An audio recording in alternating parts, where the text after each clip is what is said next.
नमस्कार, मैं प्रिया एक बार फिर से स्वागत करती हूँ आपका भारत लाइव में। चिराग पासवान इस बार का हॉट मुद्दा बने हुए थे। इस बार जितना चुनाव हुआ, जितने भी दिन थे, जितने भी चुनाव को लेकर प्रचार प्रसार चल रही थी, उसमें वो हॉट मुद्दा बने हुए थे। अपने बागी नेचर की वजह से या फिर अपने तल्ख रवैये की वजह से लगातार वो नीतीश कुमार को घेर रहे थे और उन पर तमाम बहुत सारे जो है आरोप लगा रहे थे। बीजेपी के साथ वो नरमी बरत रहे थे। इस पर भी उन पर कई बार क्वेश्चनिंग हुए। वो उन क्वेश्चनिंग में वो लगातार कहते रहे कि बीजेपी के वो साथ हैं और नीतीश कुमार के खिलाफ है। लेकिन अब जैसा देखने को मिल रहा है, वैसा लग रहा है कि बीजेपी भी अब उनका साथ छोड़ रही है। कहीं ना कहीं इससे चिराग पासवान अब थोड़े नाराज़ दिख रहे हैं। उन्होंने आज एलजेपी के यानी कि लोजपा के स्थापना दिवस पर अपने कार्यकर्ताओं को एक पत्र लिखा। उस पत्र में कहीं ना कहीं वो खीस दिख रही थी, वो गुस्सा दिख रहा था बीजेपी के खिलाफ। उन्होंने अपने पत्र में बहुत सारी बातें लिखी, लेकिन उन बातों में एक जो गौर करने वाली बात थी वो ये थी कि लगातार हम बात कर रहे हैं कि चिराग पासवान लगातार बीजेपी से आग्रह कर रही थी, विनती कर रही थी कि राज्यसभा की जो एक सीट जो उनके पिता के निधन के बाद खाली हो गई है, उस पर उनकी माता यानी कि रीना पासवान को बैठाया जाए। लेकिन बीजेपी ने इस बात को नहीं सुना, क्योंकि कहीं ना कहीं इसके लिए उन्हें नीतीश कुमार की सपोर्ट की ज़रूरत थी, जो कि नीतीश कुमार कतई नहीं देने वाले थे। नीतीश कुमार ने सपोर्ट नहीं किया और बीजेपी ने इस सीट को अपने कह सकते हैं कि अपने उम्मीदवार को दिया और उम्मीदवार को वहां से खड़े कर रहे हैं। उस राज्यसभा सीट के लिए उम्मीदवार के रूप में सुशील कुमार मोदी को खड़े कर रहे हैं।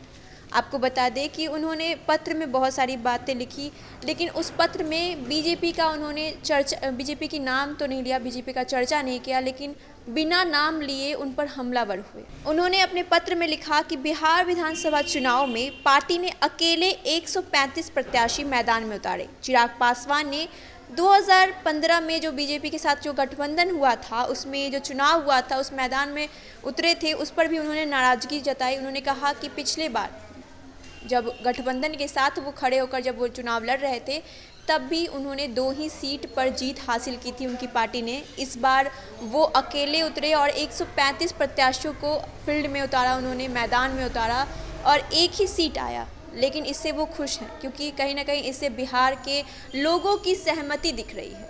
उन्होंने कहा कि भले ही एक सीट का नुकसान हुआ हो, लेकिन 24 लाख वोट मिले। ये कह सकते हैं कि बिना स्टार प्रचारक के उन्होंने ये सारी चीज़ें की। कोई स्टार प्रचारक नहीं थे उनके पार्टी के लिए, किन्हीं को उन्होंने स्टार प्रचारक के रूप में ना ही नाम लिया था किसी स्टार प्रचारक का, ना ही उन्होंने किसी को अपॉइंट किया था स्टार प्रचारक के रूप में। उसके बावजूद भी उन्होंने 24 लाख वोट लिए। आपको बता दें कि जो पार्टी के जो महासचिव हैं कैफी ने बाज़ाब्ता प्रेस रिलीज़ किया था और उसमें प्रधानमंत्री से गुहार लगाई थी कि जो सीट जो राज्यसभा की है, जिस पर काफ़ी चर्चा चल रही थी, वो उस पर रीना पासवान को भेजा जाए। और ये कहीं ना कहीं कह सकते हैं रामविलास पासवान के लिए एक सच्ची श्रद्धांजलि के रूप में उन्होंने कहा था कि ये सच्ची श्रद्धांजलि होती, लेकिन ऐसा हुआ नहीं। इसके पीछे उन्होंने जो चिराग पासवान की जो भी जितनी भी आकांक्षाएं थी भाजपा से, वो विफल हो गई, उन पर पानी फिर गया। और चिराग पासवान के जो कह सकते हैं कि उन लगातार बीजेपी को सपोर्ट कर रहे थे, इसके बावजूद भी जब बीजेपी सामने नहीं आई तो चिराग पासवान कहीं ना कहीं इस चीज़ से नाराज़ दिखे। हालांकि जब उन्होंने मीडिया से बातचीत की तो उन्होंने कहा कि वो सीट भाजपा के ही हिस्से में थी, भाजपा की ही वो सीट थी। इस पर वो जिसे चाहे वो उसे उम्मीदवार के रूप में खड़ा कर सकते हैं। जदयू लगातार इन बातों पे कह रही थी कि रामविलास पासवान को जो वो सीट मिली थी, कहीं ना कहीं उसके पीछे जदयू ही थी, जदयू की वजह से ही ये सीट मिली। अब अगर जदयू नहीं चाहती है तो उसी की वजह से जो है रीना पासवान को वो सीट नहीं मिली है। तो अब भारत लाइव की टीम ऐसे ही छोटी बड़ी अपडेट आपके सामने पहुँचा रही है, ऐसे ही आपको पहुँचाती भी रहेगी। आपको ज़रूरत है कि आप हमारे चैनल को सब्सक्राइब कर लें, साथ ही लाइक शेयर करें, ताकि हमारे वीडियोस ज़्यादा से ज़्यादा लोगों तक पहुँचे। तब तक के लिए धन्यवाद।